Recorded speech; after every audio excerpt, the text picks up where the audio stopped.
The King of Podcasts Radio Network proudly presents the Broadcasters Podcast.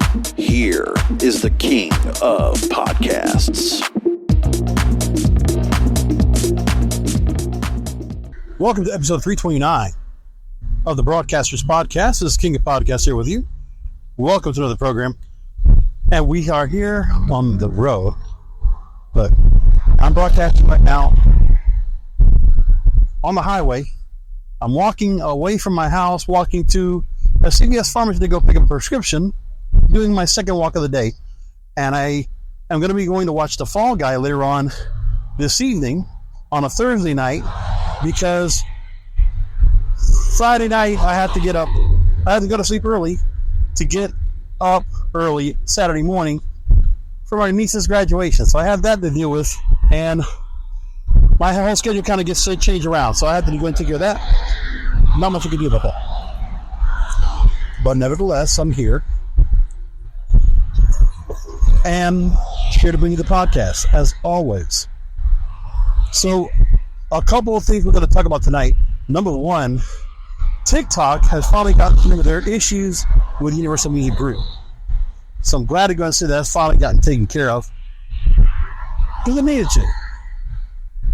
I think even though TikTok was doing fine with some of the independent creators taking their music and using it, because we got a lot of new songs as a result of what we have. Lloyd Banks, what is it? Stuff Your Girlfriend or whatever. Stole Your Boyfriend. That's right, it was.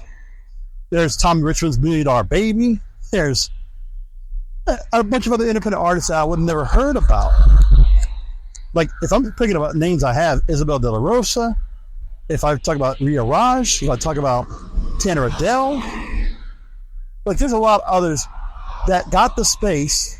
But you remember, Taylor Swift had to go make a deal to get the Tortured Poets Department, to get that album out and to get her music available in time to continue to keep the singles at that record going. They had to go and do something with her, and she made a deal with Universal, with TikTok, even though Universal Music is still, that's where her music lies, but she made a deal independently to be able to make that possible. And that's why the Billboard Hot 100, imagine if she didn't have that kind of push from TikTok. I mean, she probably would have done fine.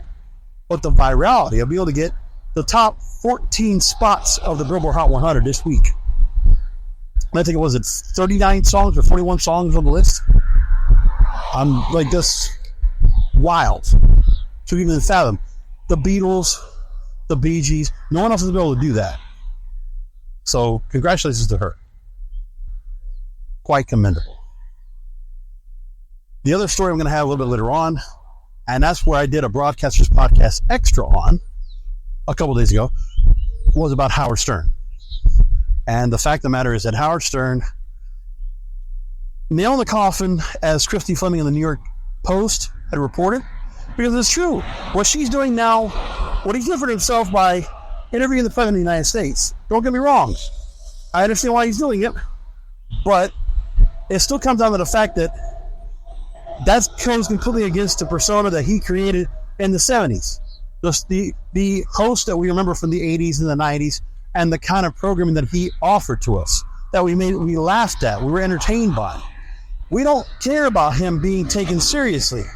He might want to, but you know what? He should have left SiriusXM on not the last contract, but the previous one before that. About 9 years ago. He should have left.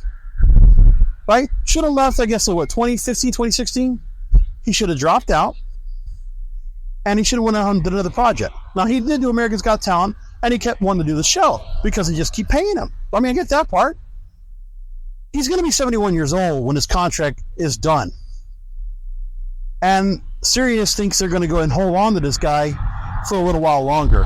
It's a mistake on their part, but this is what they did with it. And it's stupid of them to think that Howard Stern can still be a relevant figure. He's still going to be entertaining. He has an audience that he's eroding because of what choices him and his team are making about what content they're putting together is taking away the original audience that he has. He's not creating a new audience. He's loading an old audience that's been with him since the beginning. And that's what I guess this thing doesn't understand, or he doesn't care. And honestly, I think he doesn't care anymore.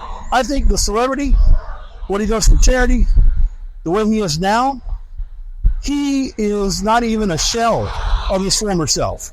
He's completely abandoned it. He apologized in 2019, put out that book, and now we're supposed to be like atoning for his sins. And he expects us to go and just forgive him for all that, but it's still out there.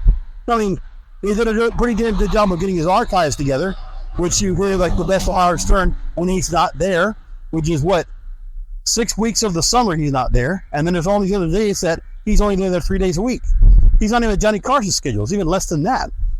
And I think, what was it, a friend of mine, Lupe, he's had me on the air, and I put some of those interviews here on the program. Well, Lou actually even said there was a calculation made that he's making about $100,000 for every, or $1 million for every episode he records or he does live. That's like what, 4.5 hours, 5 hours at $1 million each. It's not worth it. It's not worth it. Not even counting the whole team is getting part of that pot. It doesn't matter. But anyway, we'll talk more about that. Well, let's get into the part about TikTok and Universal Music Group and the plans now to move forward where now they're okay. So Variety.com reports it. TikTok Universal Music Group are now sending the royalty dispute with a new licensing agreement.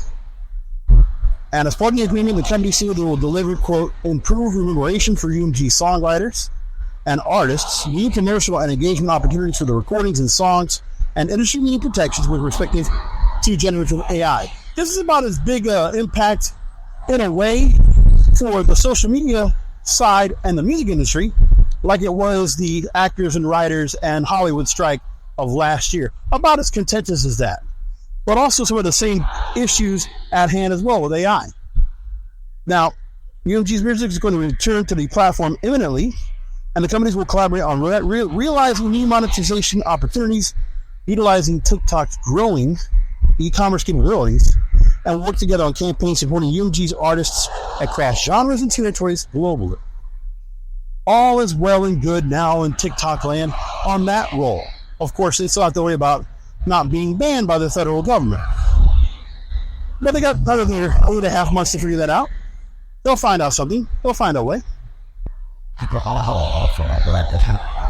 So remember that it was back in February that the ban was created by TikTok. We reported about it here on the program, that it was over a near complete blackout of all music owned, distributed, and platformed by TikTok or by UMG, and the videos were still there, but the music was muted. And there's no shortage of artists that were in part of the ban.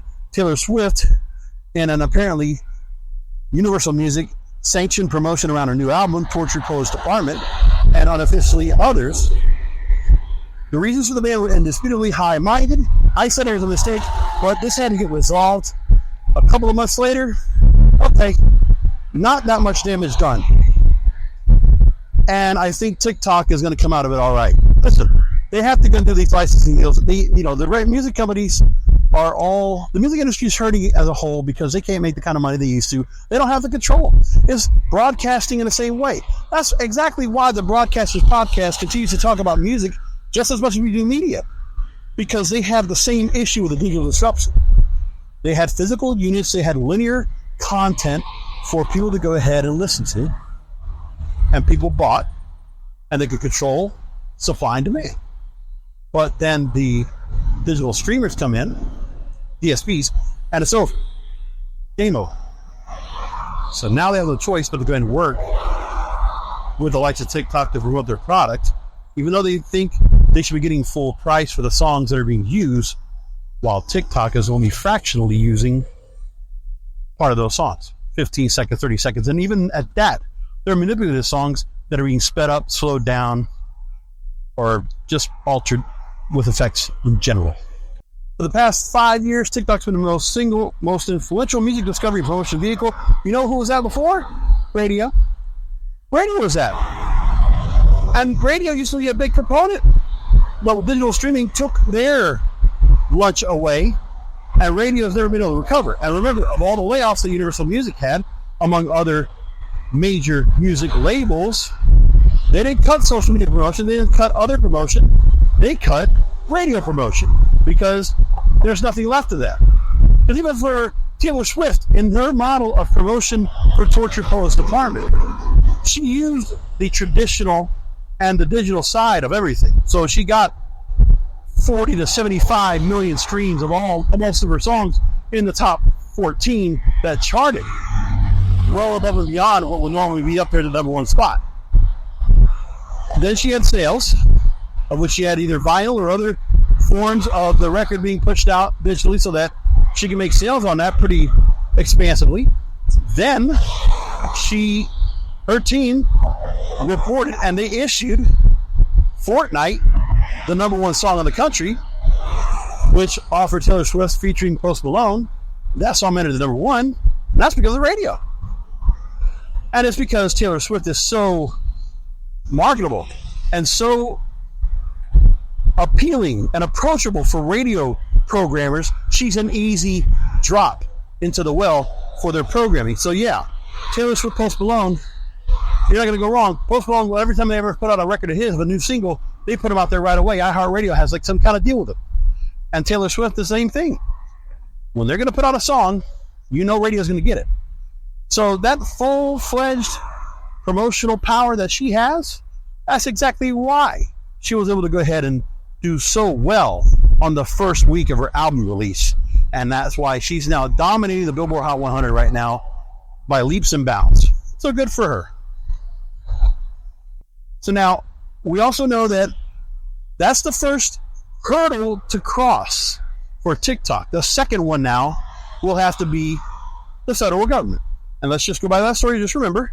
So now, legislation signed into law on April 24th by President Joe Biden that will ban the app in the U.S. unless ByteDance, its Chinese parent company, divests its ownership stake.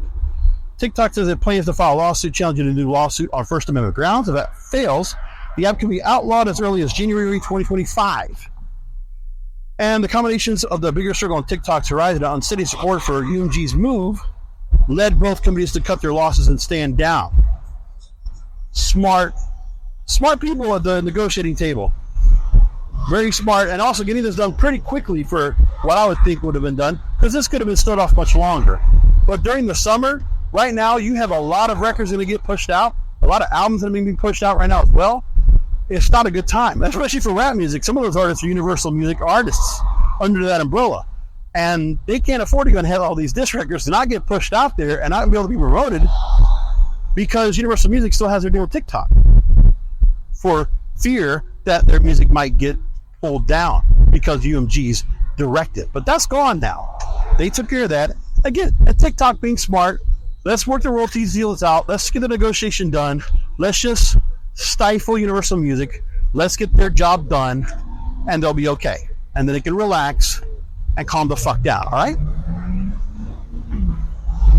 So now, the ban is difficult to force anyway. Unlike streaming services, rights holders, music record labels are not the only entities who can upload music to the platform.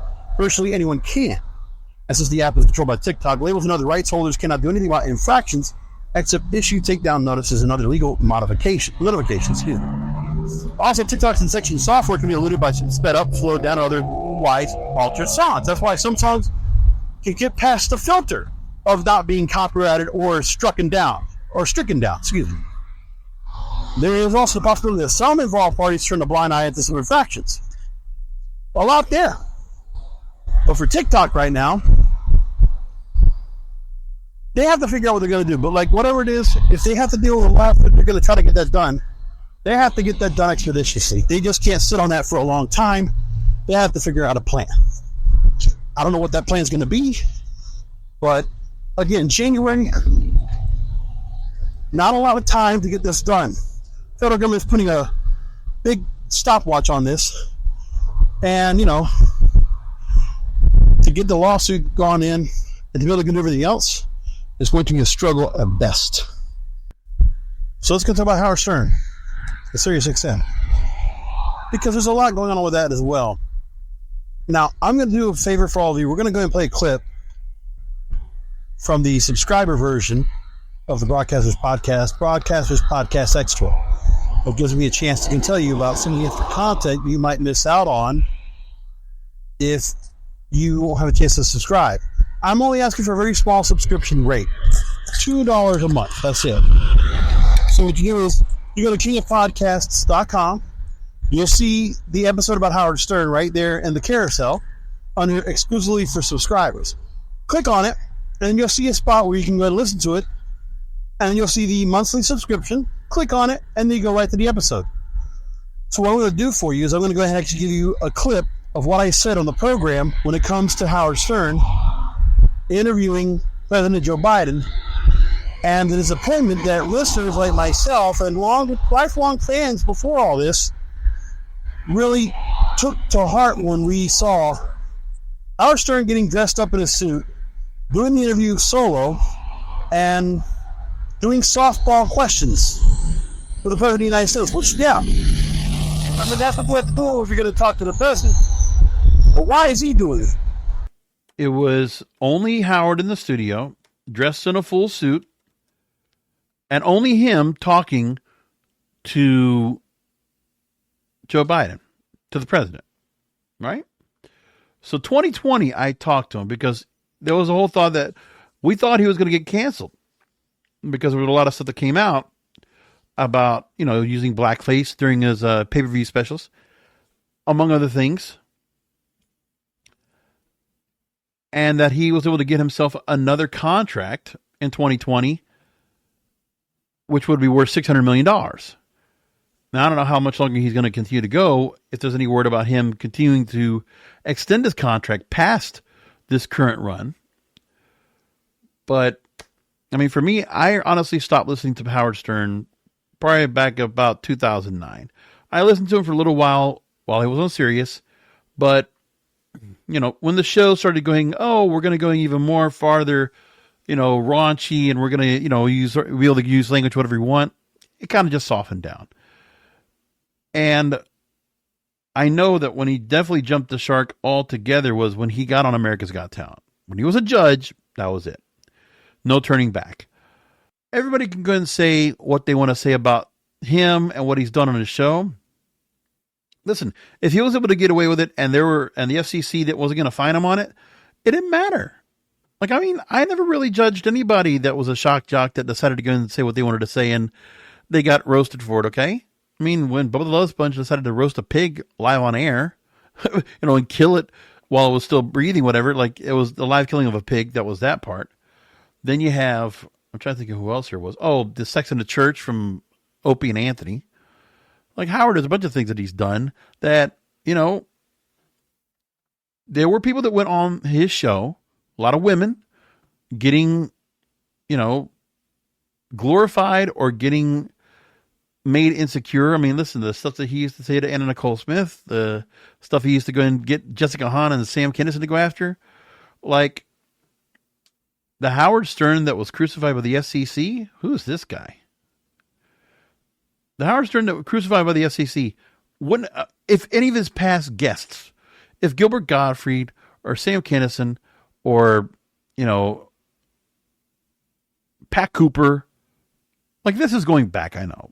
Do I want to go more current? Okay, how about Artie Lang or Jackie Martley? Like, so many interviews he was starting to get and was getting bigger in the interviews. Okay, sure. But that's all he was known for. And he has his whack pack and he has his group in the back that he works with, right? But I said that even back then, sure, take a 5-year deal from Sirius, maybe 10, but then get out of there. Go do interviews. Go do something else with yourself. Stop radio. Because, the longer you decide to stay, the more things are going to change. You're going to lose your audience. They're going to get older. They're going to go and move away. Especially with social media, you're not going to be as relevant anymore. And he's not. I mean, he gets some clips that come up on social media that are cool, but it's like, there's not much else. But the thing is that Howard Stern's not relevant anymore. He's old. He's 70 years old. Hey, great looking studio, whatever, this and that. But it's not the same show. I have not listened to him. The show doesn't get refreshed. There's nothing new about it. Nothing special. But he has completely thrown away everything that made his career. He's thrown away a very successful 45 plus years on the air. Hey man, he stopped fighting with the FCC, stopped fighting with Tom Chiasano, stopped fighting with iHeartRadio management about these stations that were taking him off because of the whole Janet Jackson scandal, which that shouldn't have happened. But it prompted him to make a move away from terrestrial radio because of all the affiliates he lost, among other things. And, that was also radio doing its thing where the corporatizing of what it is, it just went to shit. Now, he's at the point where whatever he represented himself, the private parts Howard Stern, the Channel 9 Howard Stern, right? It's all gone. He's thrown it away. He doesn't want to be recognized or associated with that character anymore. So I guess this is the real Howard Stern, the one that craved attention, the one that wanted celebrities to like him. I know he always wanted that, but like, at what cost was this? Like, you sold your soul to the devil for success, and then you sold your soul to do this. Like, for what? The New York Post writes about this and says, and this is from Christian Fleming. By the way, anybody wants to go ahead and go after Howard Stern, right? These are people that Howard Stern back in the day would have just tossed under the bus and would have gone after everybody and would have had some good comebacks, would have had some jokes to go after people. He's not that anymore. Above all things here that really troubles me about Howard Stern is that, he has been, I guess, one of the major reasons why SiriusXM subscribers flocked to the service when it was just really getting themselves off the ground. Because the opportunity was given, and Mel Karmazin, who had moved over there, said, let's get Howard over. If his contract's done, if things are happening right now where the FCC is continuing to boggle him, and like any kind of thing he ever does, he's going to get fined $500,000, or every station's going to get fined for that. And then a lot of stations were able to go ahead and carry the show, then yeah, get a national platform somewhere else. And SiriusXM, at the time they decided to make the change, was a good fit. So I don't deny them doing that. I understand why they did it. It was what, 2007, something like that? 2006. So they made that change. And now SiriusXM is at a quandary. Of course, they have other programming that's on there that people are listening to. Obviously, the country, the rock music channels, the pop music, the hip-hop music channels, all those. Sports, broadcasting, play-by-play, all that's here. But then their issue was, they tried to do the route of having like celebrity channels. I haven't really done that well. Celebrities are not going to be made available that much to do radio. And even do radio shows that are going to be like on a regular, consistent basis. They don't have that. So now what they're stuck with is Howard Stern has been like the mainstay for any talk radio. And because of the fact their subscriptions are so expensive now, what are they going to do to try to keep the audience there? Because they're not. At the moment, the most recent quarterly stats show that SiriusXM has lost 40,000 subscribers, and on the Pandora platform, 8,000 subscribers.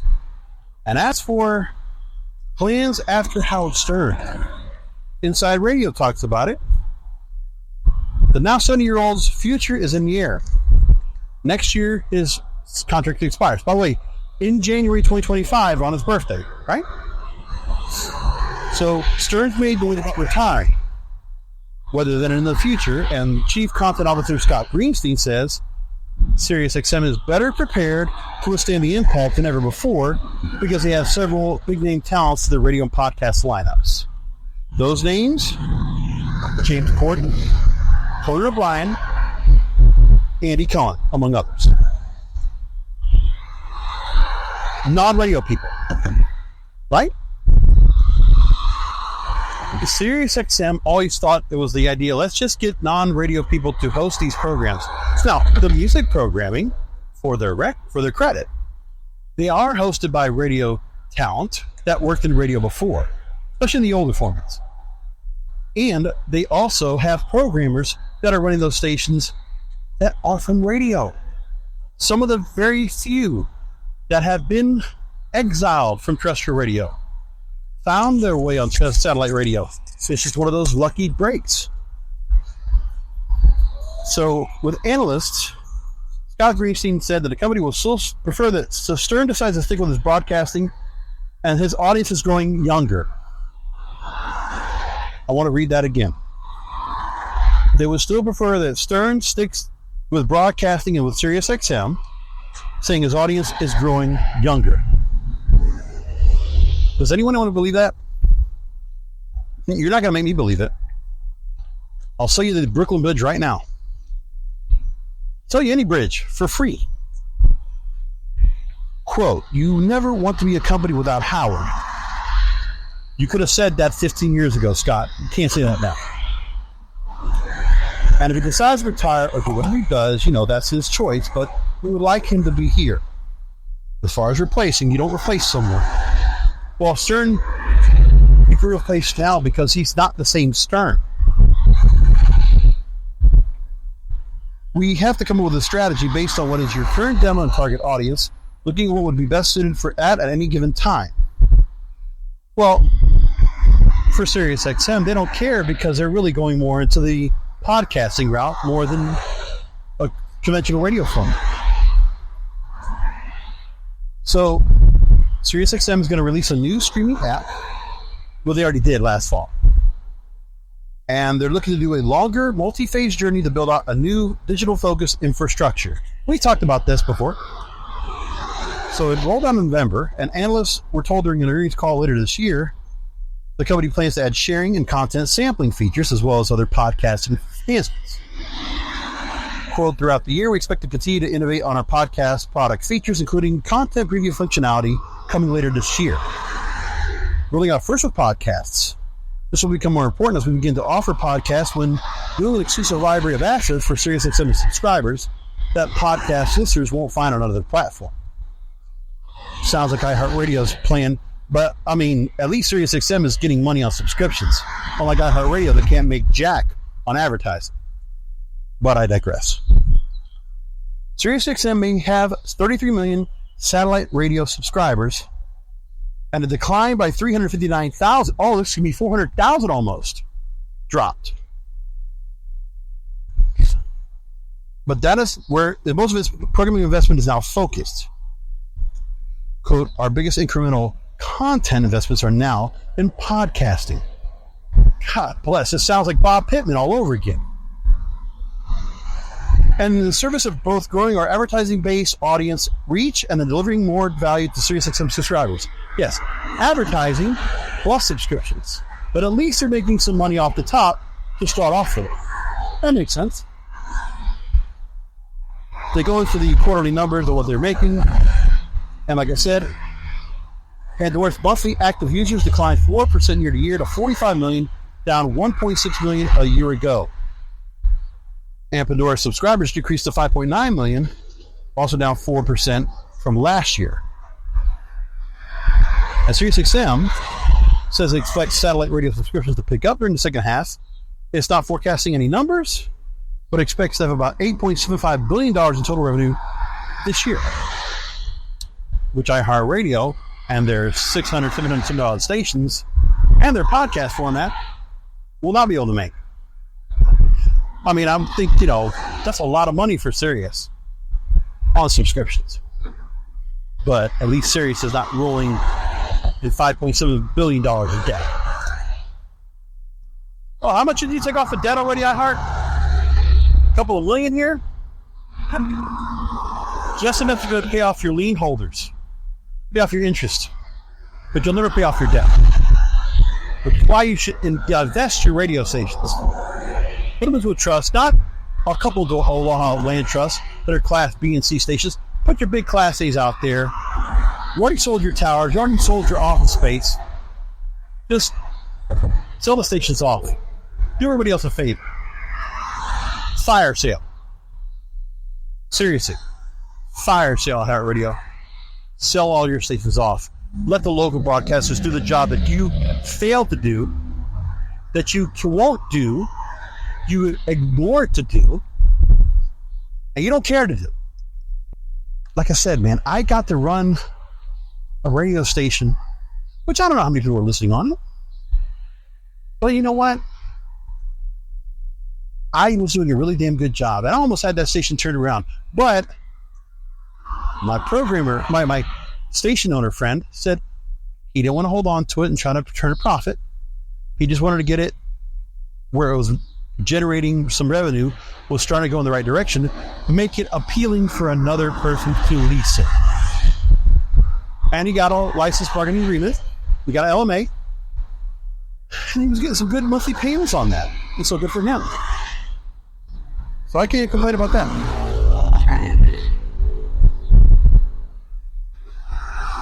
445,000 satellite radio subscribers, 64,000 Pandora subscribers, specifically for the quarter.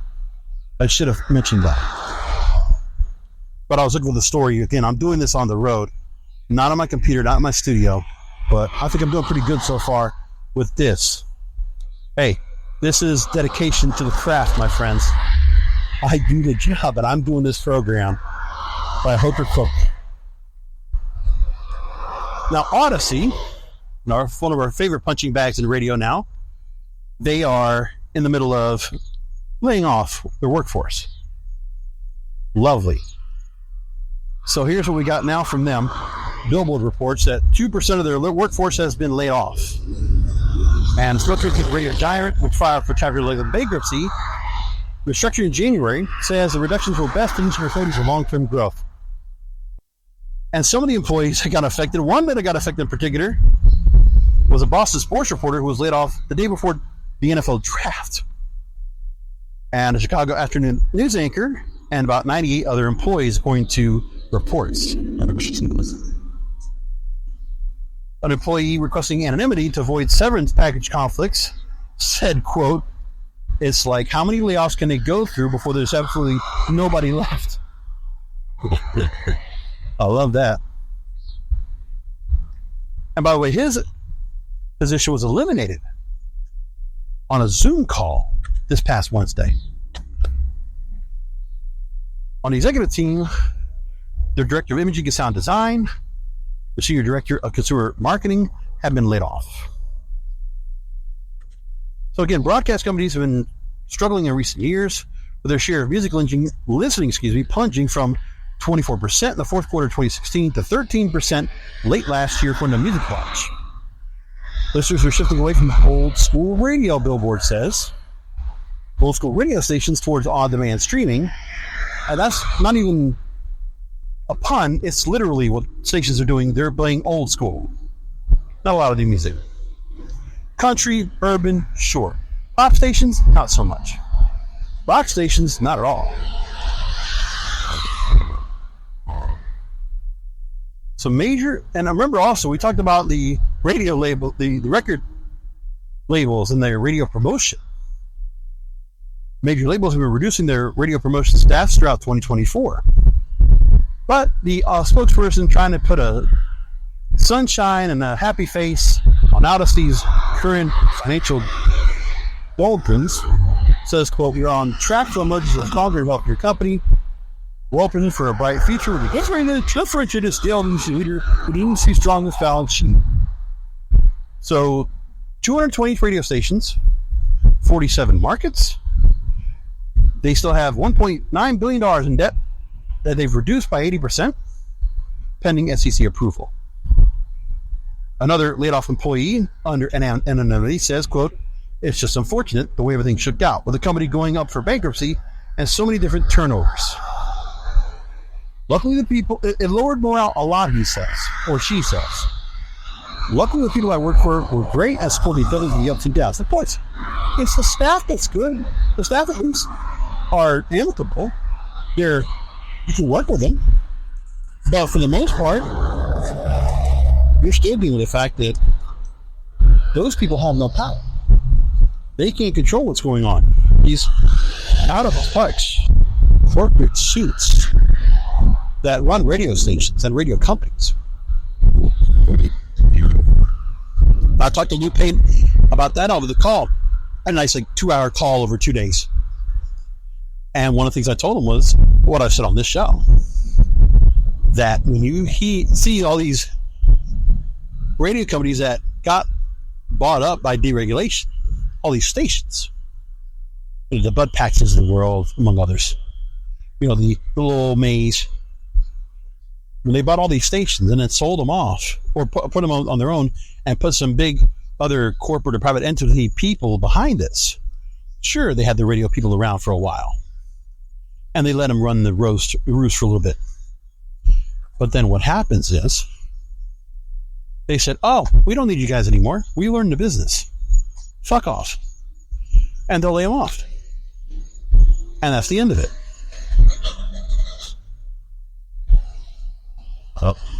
Only took about 30 years. But now we're at the point where what's left of the audience, or what's left of the radio talent, the audience is left. But the radio talent and the radio management with radio experience that's left is almost gone now. Who you have left, they might have learned something about something, but they're just a bunch of pencil pushers. They don't know. They're just following operations according to the mandate of said radio, not program director, not regional director. I don't even know who it is.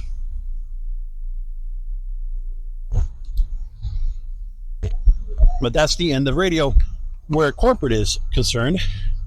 Radio will have a renaissance. I promise you, I implore you, stay tuned to radio. It's not a dying medium. It will come back. It's starting to go and make its way back because there are some stations that are doing good and still have a chance to thrive. Again, if I had a couple of things I can get for radio to have happen. Number one, NPR, let your terrestrial towers, let your terrestrial frequencies go. Stick to podcasting. Hell, if you did that, I even donate to you. I really think they could do that. And honestly, remember, nobody thinks about that, but you can still get underwriting like you already do. And for podcasting, it's probably going to be easier for you to do advertising because then podcasting is no longer construed to FCC regulations. The reason why NPR podcasts, for the most part, they still do underwriting is because they're still under the FCC rules. Podcasting's not underneath that. So NPR, you can make money off actual advertising, like BBC Radio or BBC Radio or any other state-run programming in other countries. And if you do that, there's real advertising. And trust me, you're going to have folks that are going to want to advertise on NPR. PBS will still have their issues trying to get advertisers to underwrite. But imagine you don't have to get so many donations. You get actual advertisers. And then you unload all those stations. All those above FM 92 point whatever. Frequency modulation. And then you let them go. And think of all the broadcasters that could be on there putting programming up. Diverse, equity, inclusion. Wow. Wouldn't that be amazing? But it can happen. If you want that, NPR can make a windfall of that. Listen, and then maybe you don't even have to worry about the federal government taking care of you. That's actually a good backup plan. Because if for whatever reason, if the right administration or the right legislative branch comes into play, God forbid, if that happens and they want to go and defund they want to defund NPR, that's how you keep it around. So for the new head of NPR, I'm being serious here. Consider dropping maybe not all your stations, because obviously San Francisco, Boston, San Diego, Seattle, there's a lot of stations that are still performing well. But I think you could take a good nucleus of these NPR stations in smaller markets. You could drop those. I think at Florida, you got another 3 dozen stations that are in Florida? Imagine if you were able to go and do something where you drop those stations off. You let them go. you can still be streaming all these stations or streaming something else. I don't know what you could do with the talent that you have there, but you really don't have that much local talent there in the first place. But what they can do is this local talent can go find other radio jobs, because then there'll be other radio broadcasters willing to bring people on board, and then actually go ahead and go to other stations, because by that point, your stations, and then part 2 of my plan is enforce the rules that folks like iHeartRadio and Odyssey that are over their heads in debt. They're underwater. And we know they're not going to find any way possible. There's no pot of gold.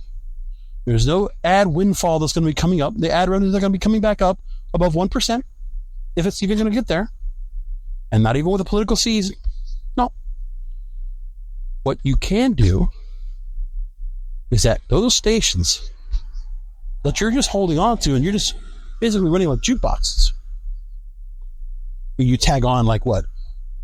HD2, HD3 signals, or just other stations, or just some other hodgepodge network national programming that you're really not putting any effort into.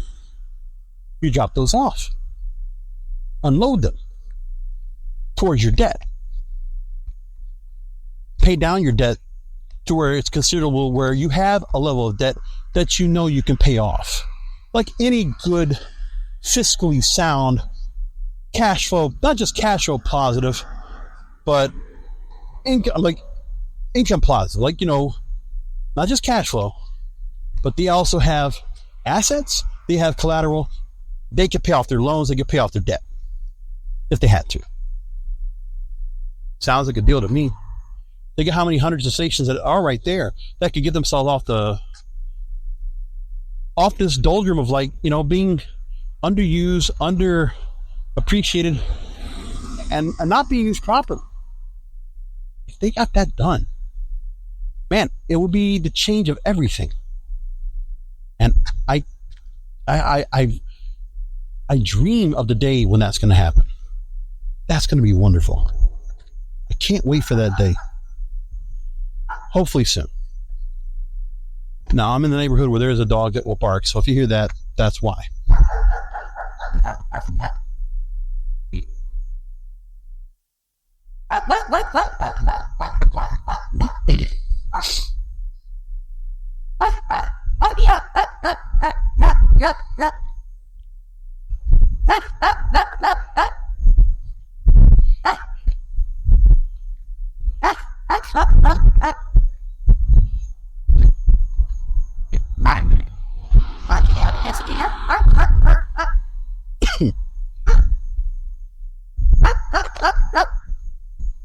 I have a couple other stories that are going to wrap things up.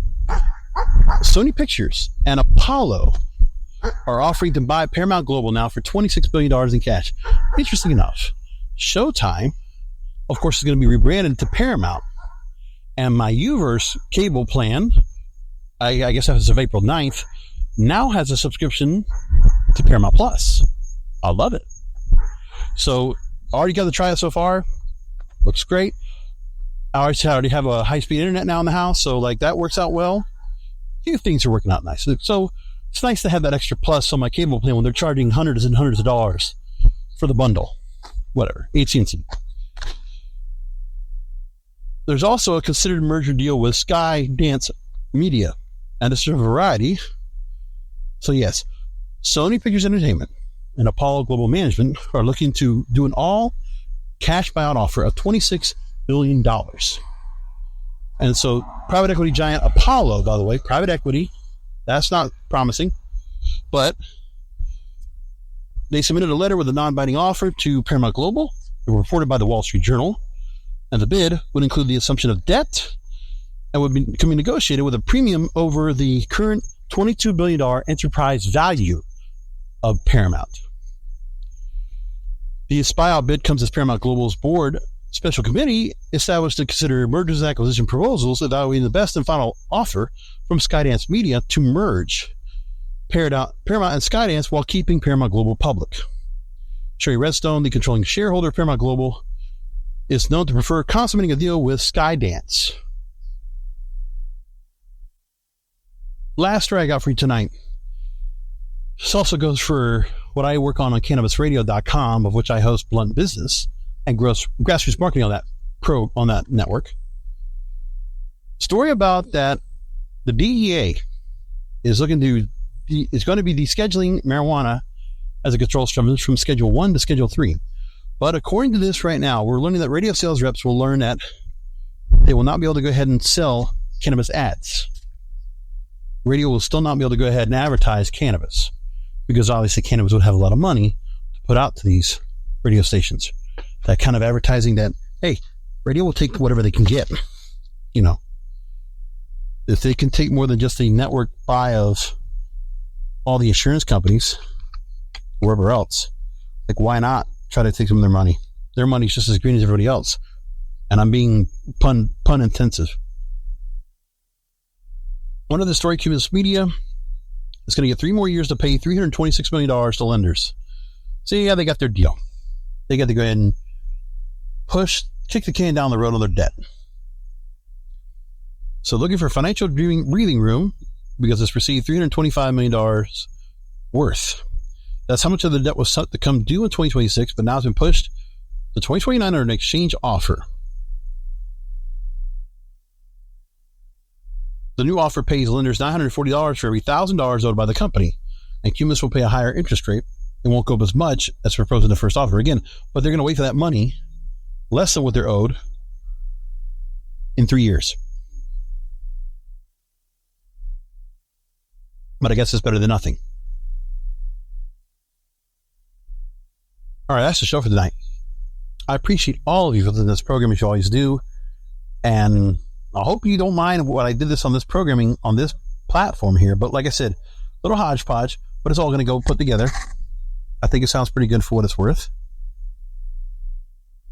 And we'll just leave it there. Thanks for listening to the Broadcasters Podcast.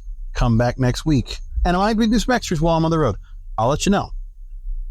But if you haven't done so, please consider $2 per month to get extra content aside from this program you get every week, which will continue to be free. But I will also offer subscription content. Yeah, it'll be behind a paywall, but again, $2 a month is not much. I hope you'll consider helping out the show, helping me out for putting all this content out, and be consistently able to do this show each and every week. Come back next week for another Broadcasters Podcast, where the content is king, and the control of your content is in your hands.